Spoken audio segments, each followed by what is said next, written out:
I just want to say that this is really complicated. Eva? Yes. Why?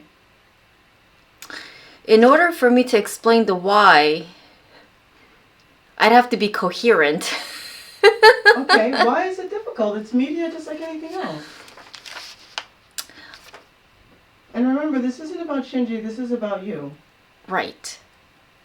Right. Though how Shinji makes you feel is relevant. Right. But this is not about how he's treated unless it's relevant to you. Or it brings up something for you. Yes. So, after spending...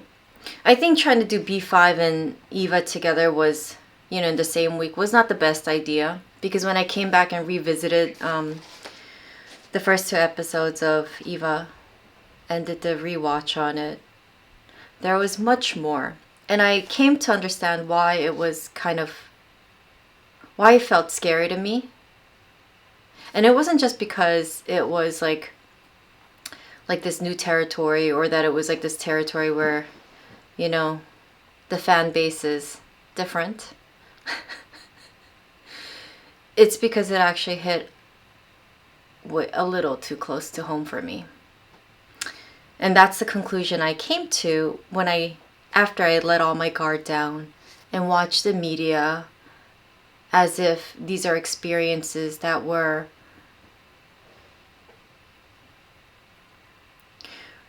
allowing these experiences to be something that have been relevant to me. Mm-hmm.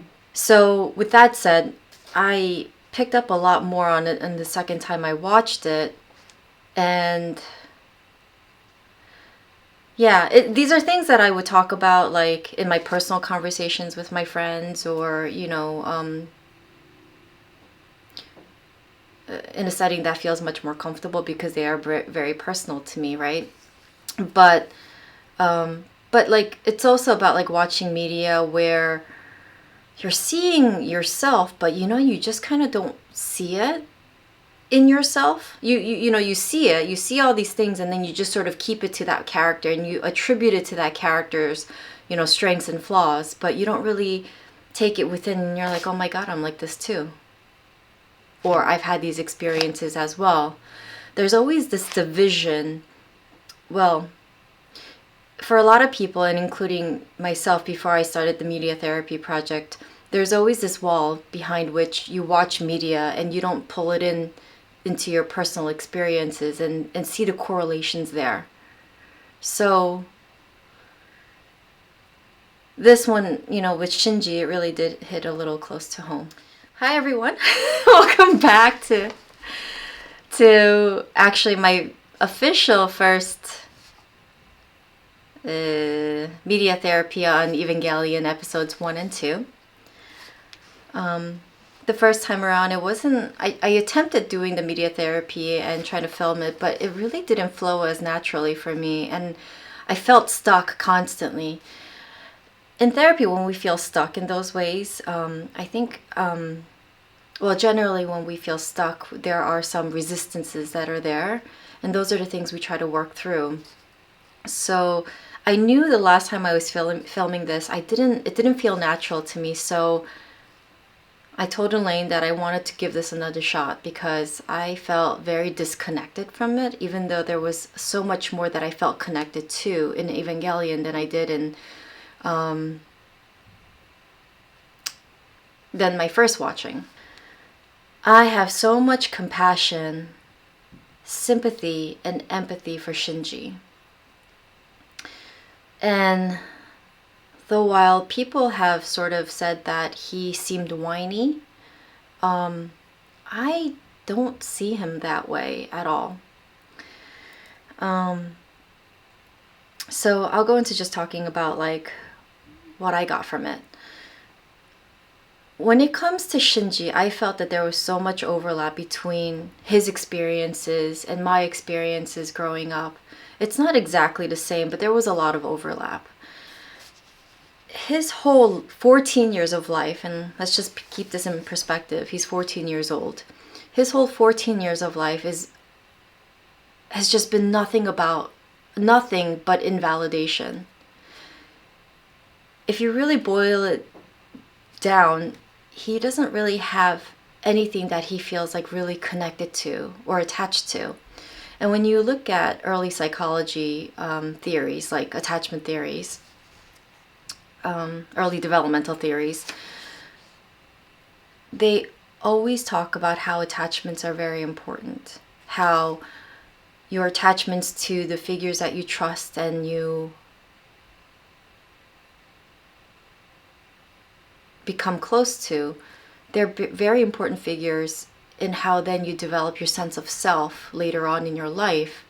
And if you don't have that as a child, and you don't have those kinds of attachments intact, you suffer. There are a lot of different consequences to that. And it's evident in our real world. It's evident in a lot of children today that we see grow up as teens and even adults that end up not really adjusting well to the world. So Shinji goes through, and his whole life is really surrounded about a lot of invalidation. I can, what's the word? Relate? Yes, relate. Relate's the word. I can relate to that. I grew up with an alcoholic father and a mother who was really struggling with my alcoholic father, but then trying to raise two kids while they were running their own, business, like this fish market, right? And that basically leaves my brother and I with very little in terms of feeling any kind of secure attachments to my parents, because they were always unsteady. They always felt a little unsafe and insecure. There was no sense of security that I got from like the physical circumstances of it, right? Which is the financial aspect or the stability in the home, where you would come home and you would have like peace and quiet or time to be able to do your homework and have a meal that wasn't interrupted by just, all this like domestic violence that happened all the time, basically. And then there's that like emotional sense of security where you felt as though, where I could have felt as though I was important, as an important child to my parents, but it never really came across. It didn't feel like there was any unconditional love there. It just felt like that there was this constant sense of neglect because my father was always in a different, an altered state of mind. And my mom was one who was always babysitting him, keeping him in check, making sure that the business ran. So from that, there was this constant sense of invalidation, like I wasn't important enough. I wasn't important enough for my father to not drink and like to focus on family values and the things that would have made us felt loved and connected. It didn't feel like my mom had any real time for us either. She was always constantly battling her stresses, her anxieties, as well as the circumstances of her life. And if I think about it, she was in her 30s while doing all of this. And honestly, I feel like that's a really young age, thinking about it now, for her to be going through all that and trying to maintain this family. But yeah, I never really felt this sense of like having like this unconditional love. So when I think about Shinji, it's like there were all these expectations as he was going into this nerve hub, right? This, what do you call it? The facility, the operations.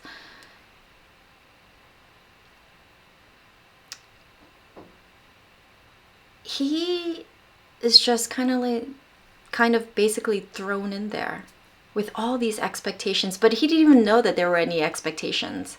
So, okay. Give me a second. Take your time. Pause, whatever you need.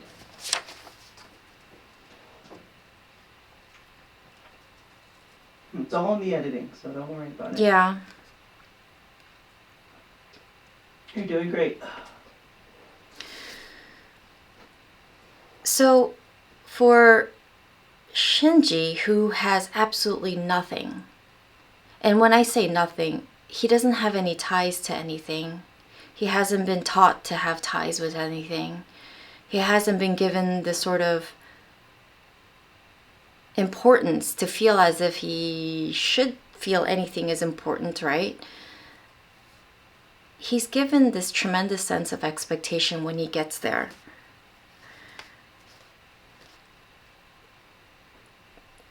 I wanted to say this in another way, and I had it all in my head, and I rehearsed it in my head earlier, and it just sounded so much better. and like I'm trying to sit here and I'm trying to collect my thoughts, and it's a little different.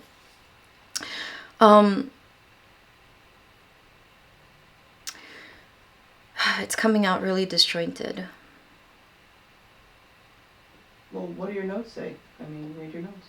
Yeah, it's the note. See, the thing that was really hard about this, right, is because there are so many layers to it, and to connect all these layers to it is kind of really hard. So it's going to sound really disjointed.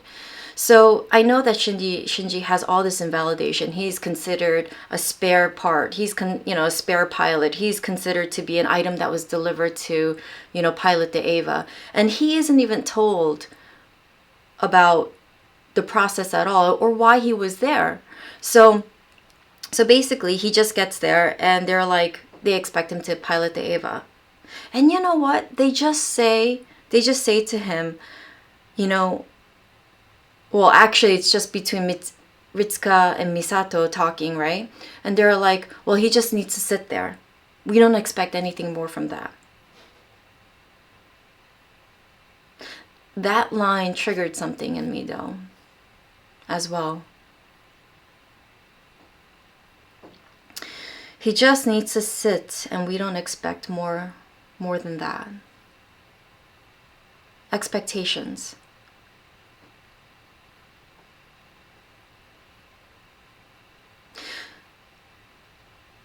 That's a tall order for Shinji.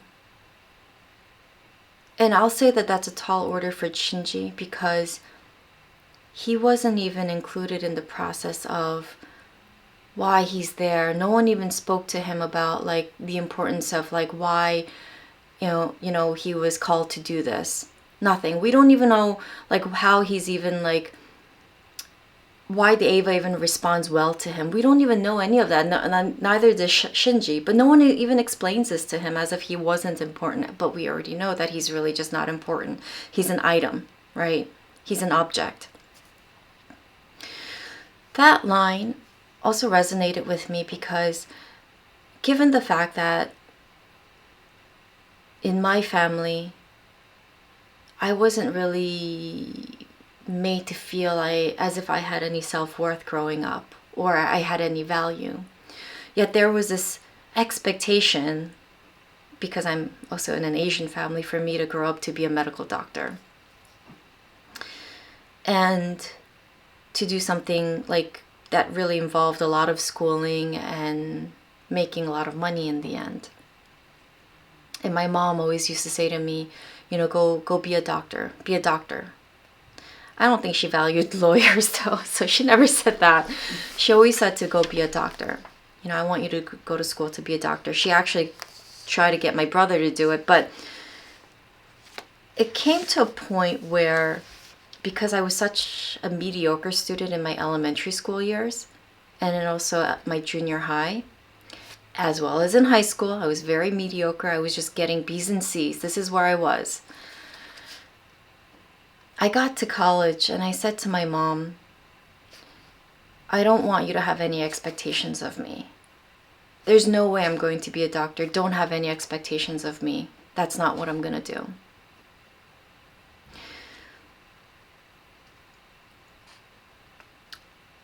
It's twofold, where one, I think, how could she have expected me to succeed in school when I was never nurtured when my environment never nurtured me to feel like I could succeed and have those things be attainable to me. Because in order to really persevere, you have to have something. And when you have nothing, including unconditional love,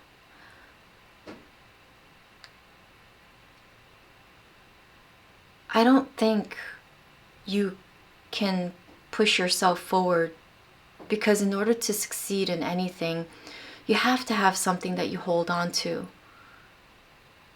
And it's the same with Shinji. He didn't have anything. He didn't have any reason to care about the world. He didn't have any reason to strive for anything.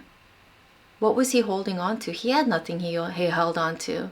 I mean, ultimately he says, I'm always alone anyway. So what drive would he have? And that felt very similar to me. I always felt alone anyway. So what was I going to hold on to that was going to pull me forward in order to be able to persevere doing something as tremendous as going through med school? I didn't really have anything that I held on to, especially not back then. Once I said that out loud and I put it on the table, that really, there couldn't be any expectations of me. It was one of the most liberating things that I felt. And it was because, not that it was because, but it was one of the most liberating things that I felt, because once I decided that I didn't have to try to bend over to my mother's unrealistic expectations,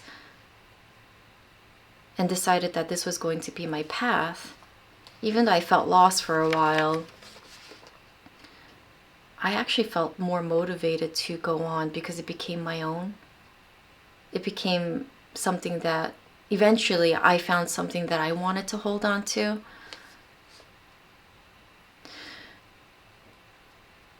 I wonder if that was very similar to what Shinji felt when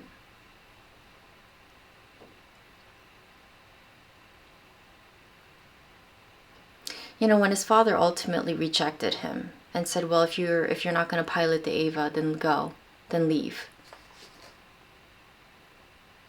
And that was like determined, right? But then at that moment, when he sees Rei toppling over from like the gurney and in pain, he says to himself, I mustn't run away, I mustn't run away. And I think he sees that as now his newfound purpose, something he's like finding like a connection to, because he feels sympathy for Rei. And it's also a complete stranger, which is a huge strength of his. For someone who has never really felt validated, he actually has a capacity for a stranger, for someone he doesn't even know. And because of that, he's willing to put himself in the seat of the Eva and to pilot it. And I thought that was actually incredible that he was willing to do that.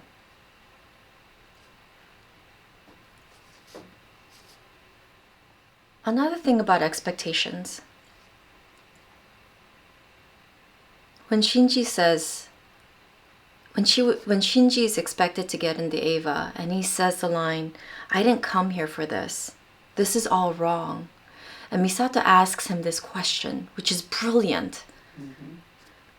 Shinji-kun, just why did you come here? What was his expectation? Although I can't really say I know and I've read Shinji's mind, I can say that I've had those moments quite a lot in my earlier years where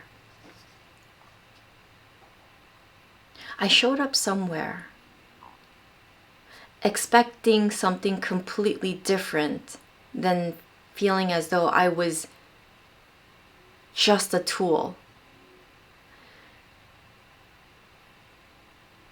Why did you come here? I could say I showed up because I expected something different. I expected love. I expected someone to care about me for who I was and not put any conditions to my value, my self-worth. Shinji says it's all wrong because it is. He basically showed up because he was needed. And it was conditional. If he was going to pilot the Eva, then he's useful. Then if he wasn't, then he was useless. And he says that to Rei. Rei, you're going to have to pilot the Eva because our spare is unusable. Unusable. That's conditional love at its finest. So really, exactly, what does Shinji have to hold on to? And for the longest time, I could say I felt the same. Every moment growing up in my life, I guess you could say it this way. I also tested my world, right? Tested other people to see if they actually really cared about me, or if I was just considered to be a tool, an object. That I was only useful if I was usable, rather than my mere presence alone being something of value.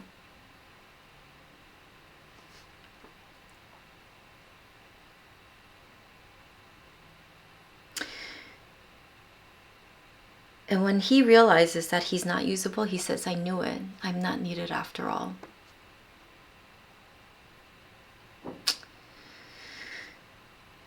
I hear you, bro. I hear you, Shinji. I hear you. I wrote down in my notes here moments that could have been different. Moments that could have been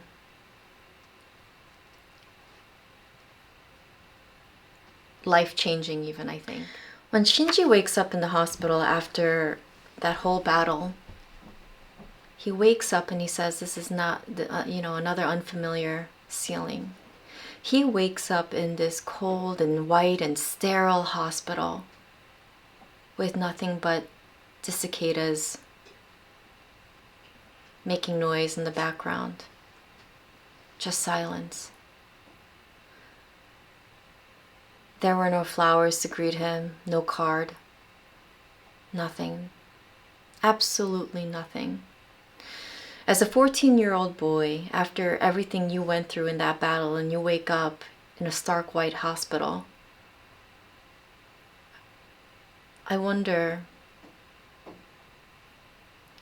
how anyone else would feel after you put your life on the line, after you basically save the world of its destruction, or at least that city of destruction right then in that moment,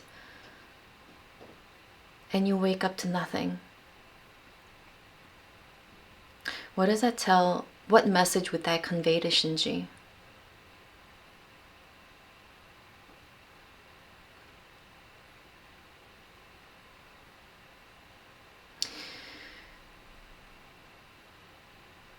In my years growing up, I always felt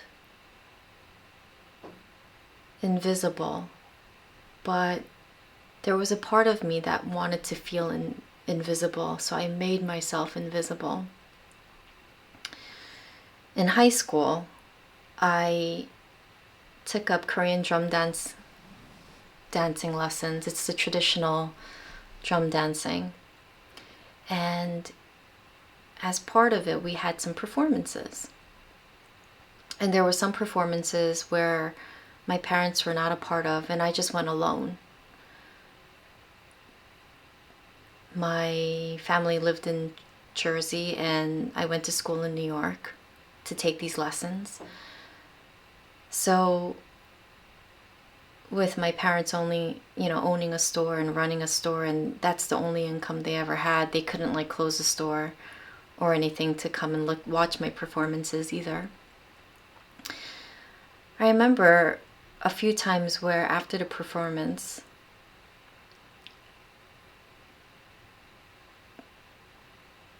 those moments felt like silence to me too. All the other people who were a part of that performance, they had their families and relatives telling them, "Oh, that was great, you did a great job," and they brought flowers for them, and they brought a picnic or whatever it was, or wherever setting we were in. I didn't really quite have that. no one really invited me into their circle either, but I think it was also because I was a very strange and awkward child. I was very socially awkward and incredibly shy. So after those performances, I found myself sitting alone, and everything just felt like silence to me. There was no, you did a great job, come sit with us, come eat with us. It was always quiet. I think, so Shinji waking up in the hospital felt like that. It reminded me of that. But with Shinji though, I assume there's much more to it though. There was no one there to help him process what was going on or what even happened. I mean, does he even really know anything about the angels who attacked him? Like the angels and why they're there, but there was no one there to process anything or to wake up next to him, or there was not even any color, not even a message for him left there. That message is, the message of silence is really, for someone like Shinji and the experiences he had, and for someone like me as a child those messages were actually quite painful. Another moment where I felt that things could be different. When Shinji made eye contact with his father right by that automatic door, that silence and that eye contact felt like forever. Even though Shinji turned his head away, because he just, I felt as though it was a combination of shame, because I think he thinks in his father's eyes he'll never be enough, and also disgust because his father could never or would never be willing to give him what he really needs. But that eye contact was painful. And if in that moment his father said to him, "You did good," I think that could have really changed his whole world around.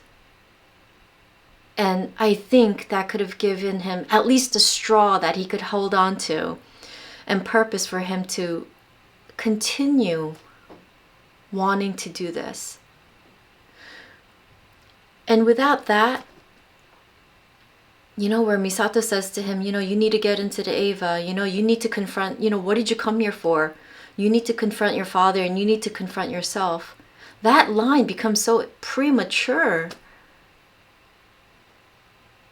It can't resonate. It cannot resonate when you don't give, when you just,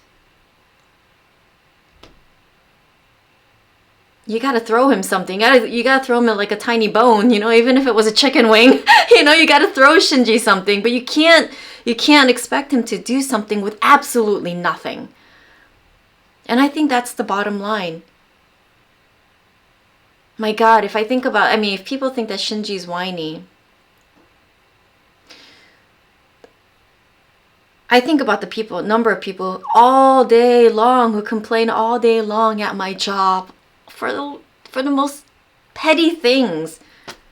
Why isn't there a piece of paper when I need one? Like, come on. Every little thing is a complaint, and I hear complaints all day long.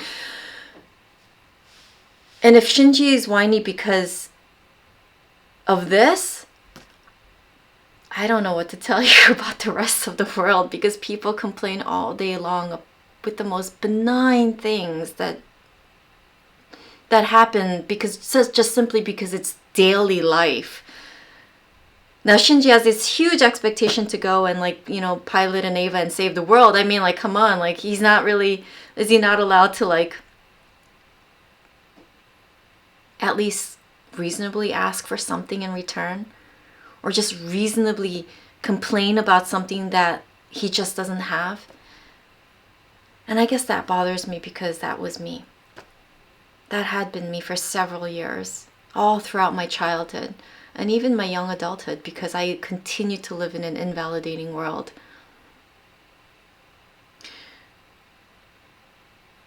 And yeah, just like Shinji, I did ask for something. I did ask the world for something. Just something little for me to hold on to and give me a reason to care. I don't think that that was a tall order at all. Especially when you weren't given a reason to care when you were younger. Especially when you're told that as a kid that your existence really doesn't matter. It doesn't make a dent. Another moment in the anime that I felt was very relevant to me was a moment where Misato invites Shinji to come live with her. They get to the front door and Shinji says, well, no, he hesitates, completely reluctant and hesitates. He stops right at that threshold. And Misato says, come in. He is so reluctant to take that step forward. I related to that because rarely in my childhood life was I ever welcomed. So here's me, right, with the sense of worth that, like, on a scale of, like, 0 to a 10, it was like basically a 1 maybe.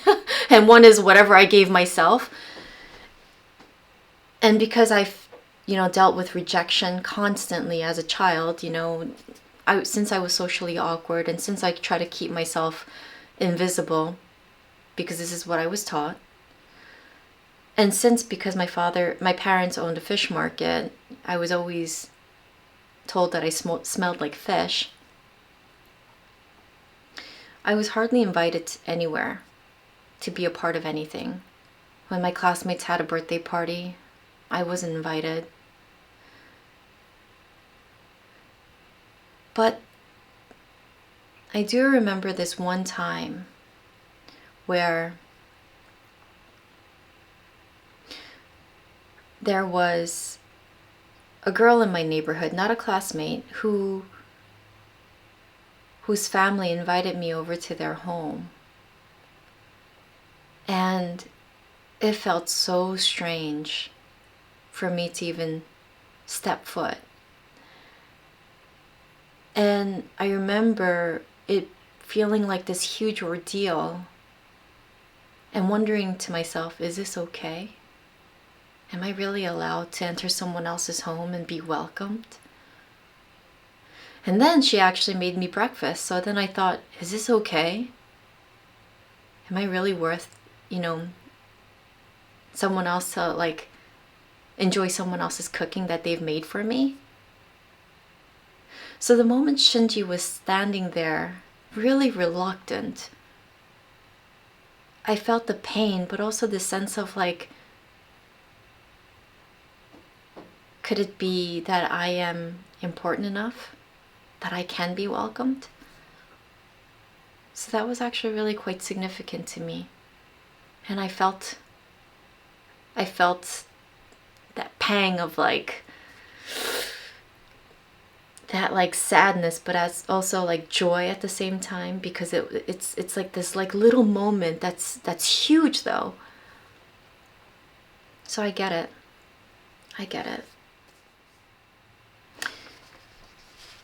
I find Misato's character to be very positive. And even though she's not perfect, because, she does, default to... She does have her moments where she's not perfect, right? When she's telling him, you're a boy, so that means you're a man, so stop whining. She says it twice to him. Stop whining, you're a boy. Or, when he's agreeable to her, she's like, hi, like, you're a boy, so act like a man. Like, she's not perfect, but she tries. She tries to be this positive figure, but I think it's because she empathizes in a way. I mean, after all, she does say that she understands because she kind of has a father like that, right? She does, right? Mm-hmm. That her relationship with her father is similar, she says. Yeah, and I love that she tries. Misato seems to be the only one who cares about him. And, you know, when he wakes up from the hospital, she's like, oh, thank God, you know, that he's okay and that, you know, there wasn't any, like, you know, severe damage or anything, right? She cares. And then she takes the time to say, show him, like, the city during sunset and show him what he's protected. She tries to help him find meaning and purpose for what he's trying to do. She tries, and I absolutely love that about her. And it's okay that she's not perfect because she's putting in effort. So I give her a lot of credit because she's the only one. She's the one who also, like, says you could come and live with me because I don't want you to be alone, basically. I love that. And even at the end, she says, you did a very good thing today. She even says you should be proud of yourself. And I think that's positive. That's very positive. And assuming that this is not any, you know, assuming that the translation is correct in Japanese, I do have one comment about that, where she says you should be proud of yourself to, you know, you should be proud of yourself to Shinji. She says that at the end.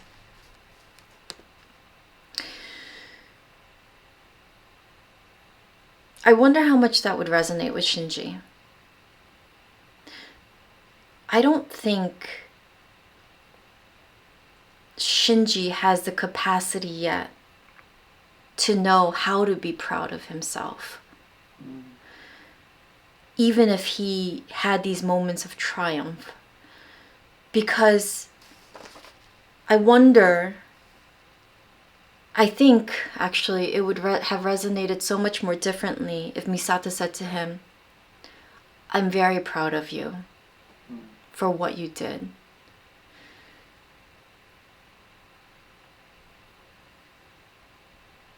What Shinji needs is acceptance and love from other people. He needs to learn what he didn't learn as a child, because we know that, you know, his father basically just left him, right? And they were separated. What Shinji needs is that acceptance from someone else. Because without that, just like the angels who know how to regenerate themselves and become their own autonomous, growing, learning, protecting species, right? That's what the angels are. They know how to be autonomous. They know how to regenerate. You can't learn to do that without having someone there to believe in you, to give you a sense of meaning, to tell you that you're worthy of continuing to be. You're worthy, and that, you know, because that message would then teach you how you would naturally become someone who knew how to be this autonomous individual, autonomous being. Without this, you know, huge AT field that, like, other people have to, like, break into to get to you.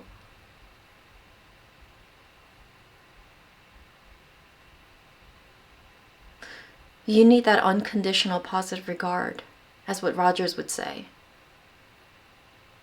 No matter what, that you would still be loved. And if you knew that you would still be loved no matter what, then you're free to make mistakes and get yourself back up. And that both, you know, those failures or mistakes, as well as the triumphs, are things that you could process together and celebrate together. What Shinji needs to hear is that someone else cares. I think that's so valuable. And it's valuable because I know firsthand, when I started to do a lot of work on myself, and I made important friends along the way, and who gave me value even though I wasn't perfect. That's when I started caring a lot more. That's why that's how I was able to choose my path. That's how I was able to find meaning and purpose in my life. And if it wasn't for that, I could have had a very different outcome.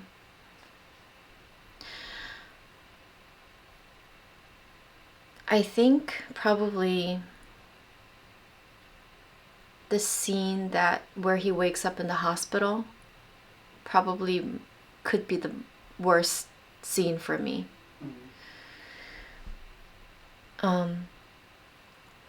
There have been many a times where I've been alone, and I felt alone because, again, I didn't have any secure attachments in my life growing up. It was always so unstable and always conditional. It felt that way. So that waking up in that hospital bed with absolutely nothing, that silence sometimes,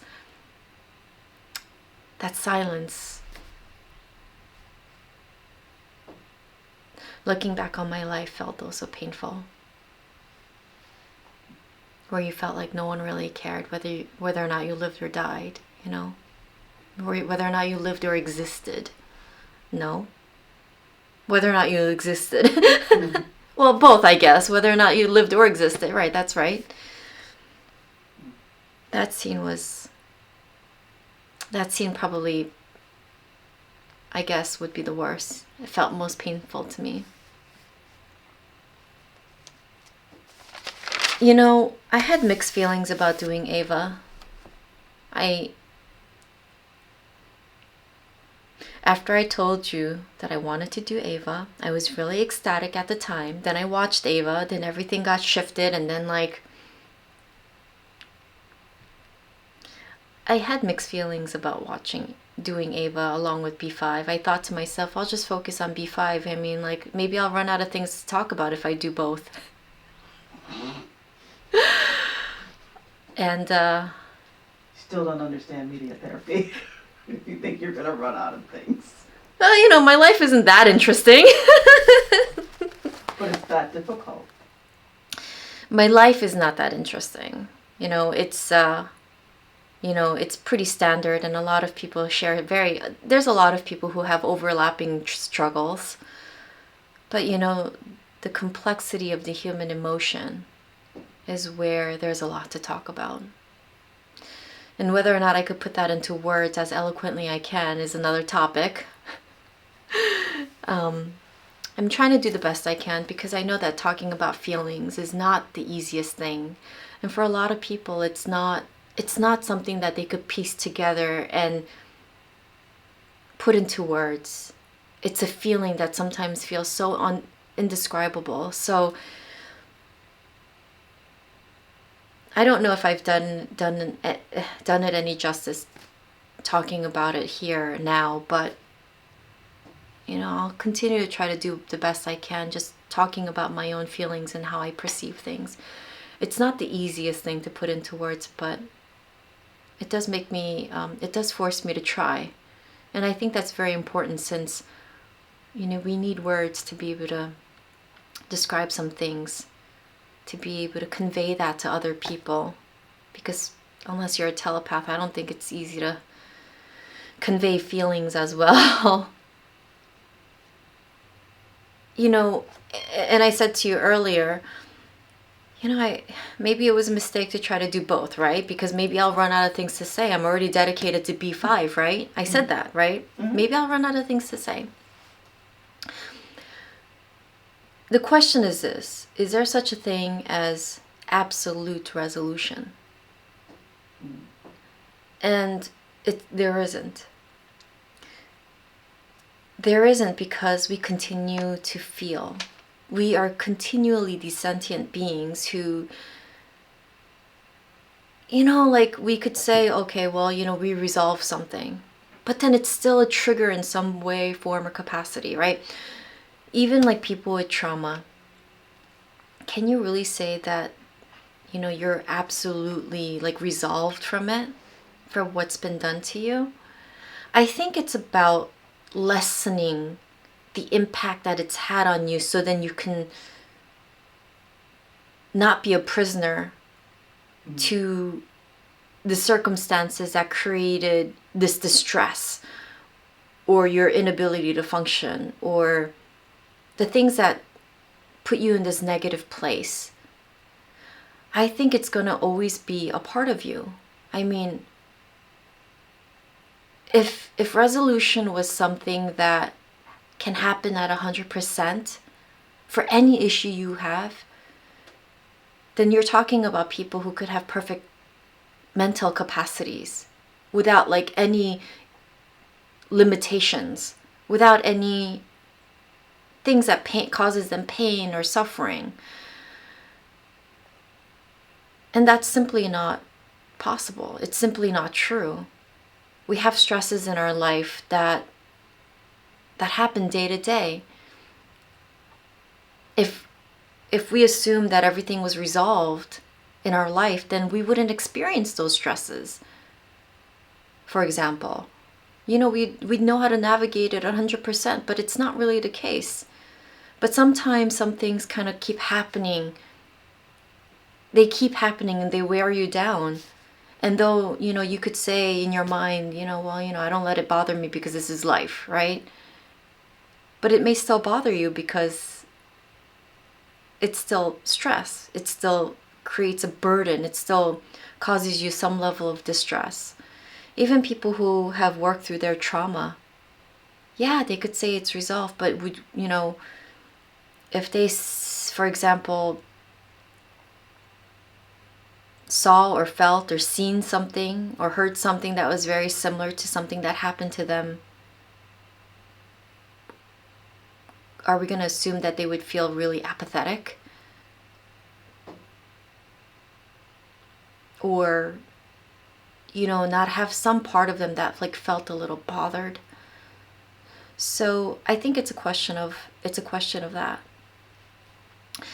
The thing about media therapy, I know that like it's about like coming to realize a lot of things about myself and putting it into words and describing it, because after all, this is a processing session. And processing is very important in therapy, as well as coming to know yourself. But one of the other things that I find that's very helpful to me is that I have not been in every situation or circumstance that other people go through, right? And media therapy, watching media and doing it in this format, gives me the opportunity to also see circumstances and different things that may happen that never happened to me, but I could actually think about. And if it were to happen to me, maybe in the future, maybe that would be an option for me to like navigate it that way or handle the situation that way. It gives me things to think about that never even happened to me. Like, and I like how that opens up my thinking and my understanding of the world and people as well. So, in addition to getting to know myself more, this gives me an opportunity to really understand a great deal of different things that other people would go through and different experiences other people would go through. So I also look at those factors as well, and why this is valuable to me, and why also I want to do this project. I think it's important for me to be able to understand people at different kinds of, at a different range of like different things that could occur, but also at different level, at deeper levels. I know a lot of therapists out there who are not very intuitive and who are not also very good at understanding their clients. And I think that that's such a disservice, but it's also, I know that that's a disservice, because in the end, what people really need is is to be heard and to be heard accurately. This project has been, important to me because I'm not, as much as I do get exposure with a lot of people working in like the field that I work in and also working in a nursing home. Again, I'm not like really exposed to every circumstance or every lived experience out there. And this is definitely a way to be able to expand my mind and expand the way I understand people or my ability to understand people. So, and being able to like continue to learn how to read between the lines, because that's so important as a therapist, in my opinion. A lot of people just don't get that.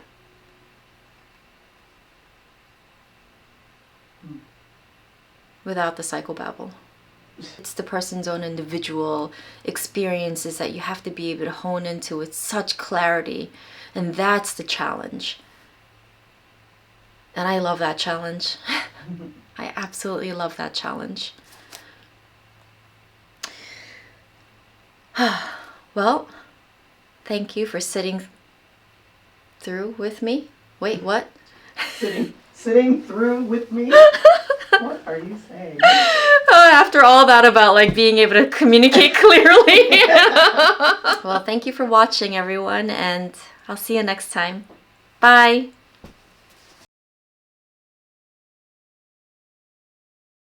I'm glad we filmed today, because I prepped yesterday and I didn't want to sit with it another week because I felt like I was gonna like lose the emotional connection. Mm-hmm.